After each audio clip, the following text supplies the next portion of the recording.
Miami's Virginia Tech, it at one point was something a bit special, not necessarily a rivalry in the true definition of the term in sports lore, like a game against the Florida State and some of the great rivalries across the country, but because just of the magnitude of the programs, Miami in particular, but Virginia Tech as well, playing extremely well, being top 10 programs at one point together and meeting for championships in the Big East with those kind of stakes on the line.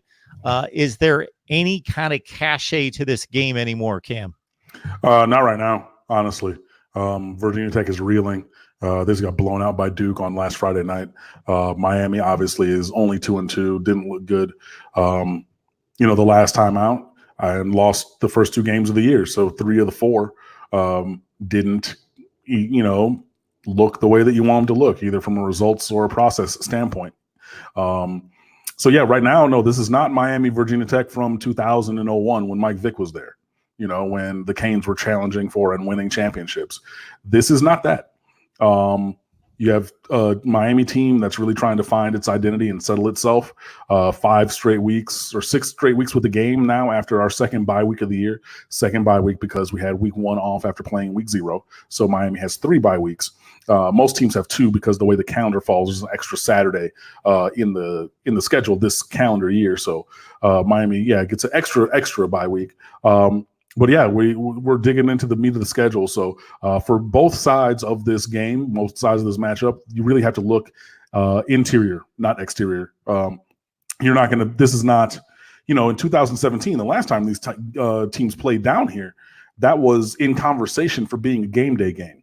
It was the 8 p.m. ABC game either way. And that was the prelude the week before Miami beat down Notre Dame 41-8, a game which I like to recall anytime I have the opportunity, so you're welcome. But it had cachet then. It does not really now. That doesn't mean, that doesn't really mean anything, though. And like I was saying, the teams have to look inside themselves. The challenge is to be your own best self. Perfection and nothing less is the goal. Now, in whatever industry you're in, sometimes you will fall short of that, but the goal has to be perfection. And for Miami, or, aspiring towards that. And Miami has not been there at all. And Virginia Tech, obviously, like I said, they've been reeling. It would not surprise me, however, because Miami is not necessarily a dominating team, although they have dominating levels of talent compared to their opponents, if this game was closer than it's supposed to be. Really, you got to look in the mirror and you got to look at just be in tune with your star player and say, hey, I'm going to give 100% every single snap, period. I'm going to know my alignment assignment technique. And I'm going to execute that, period. And I'm going to trust in the scheme. I'm going to trust that the other 10 guys are going to do what they need to do, be where they need to be, and really play to the level that, the Miami Hurricanes greatly aspire to be.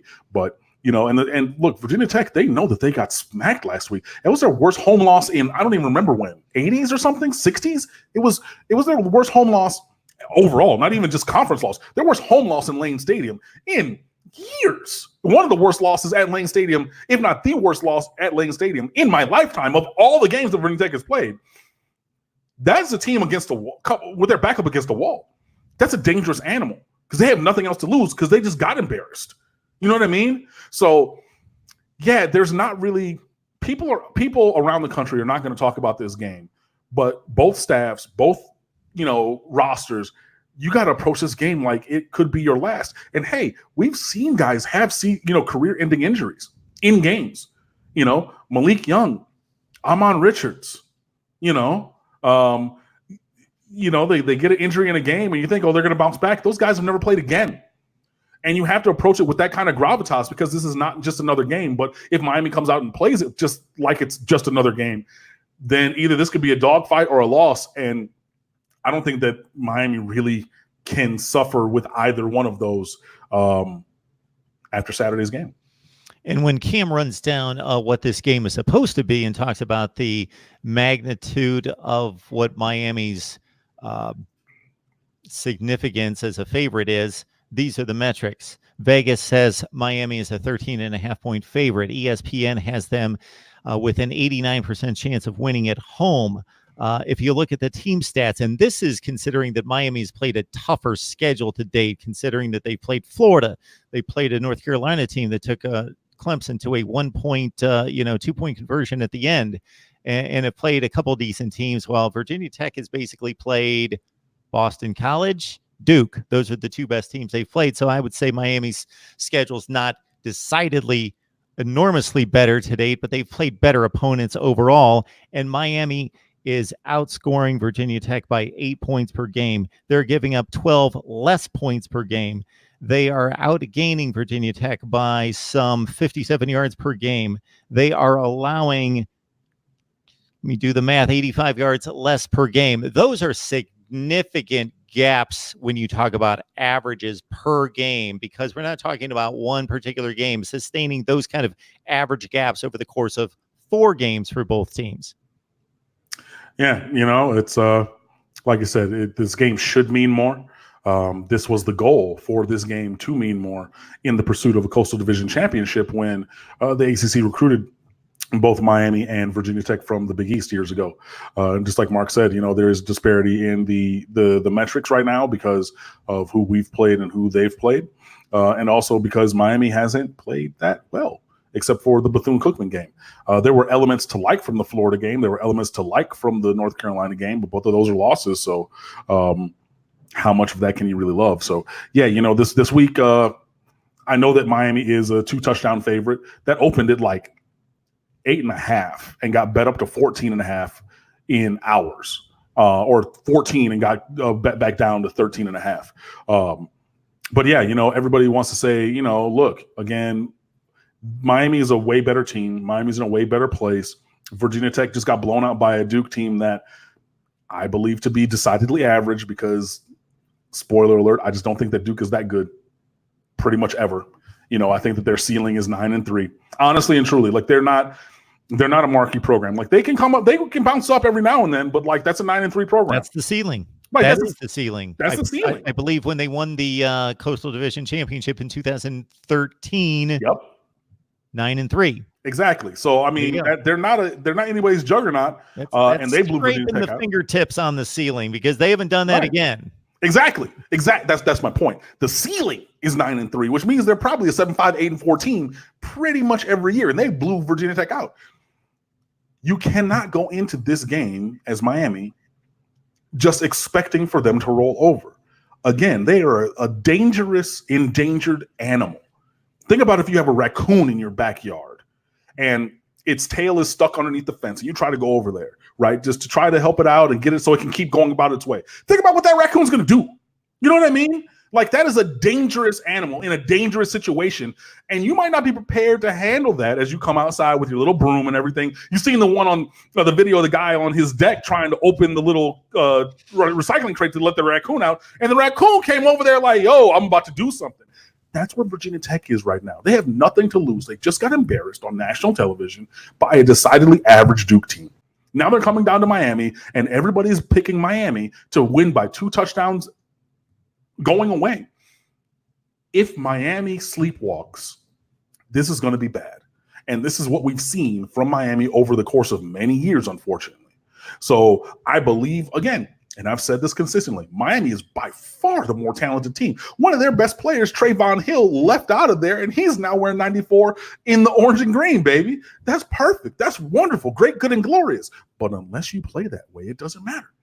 And that's where Miami has to step up and not, like Mike Leach said about his team, you cannot read the press clippings. You cannot feel good about yourself. You cannot be fat and lazy, lethargic, and soft. You got to go out there and hit them in the mouth. You got to be the Miami Hurricanes. You have to be the hammer and not the nail. And if you don't come out with that mentality, not only that they can't play with us, but we're going to demonstrate for 60 minutes on every play that they can't play with us, then that's how you get into a 17-12 game against Central Michigan.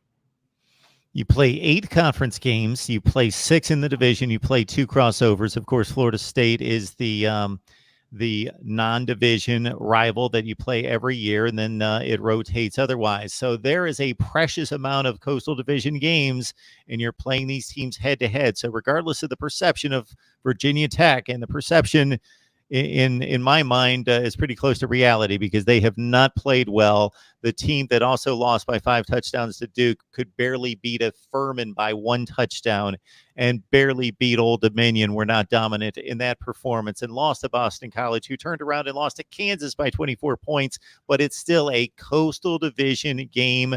And despite the 1 loss from Miami to North Carolina that set them back to 0-1 in the ACC, it's all right there ahead of them in the next month to really stake their claim, to put it in drive for the stretch drive to win this division, despite the disappointments of, we should have beat Florida. Wow, look at that Central Michigan effort.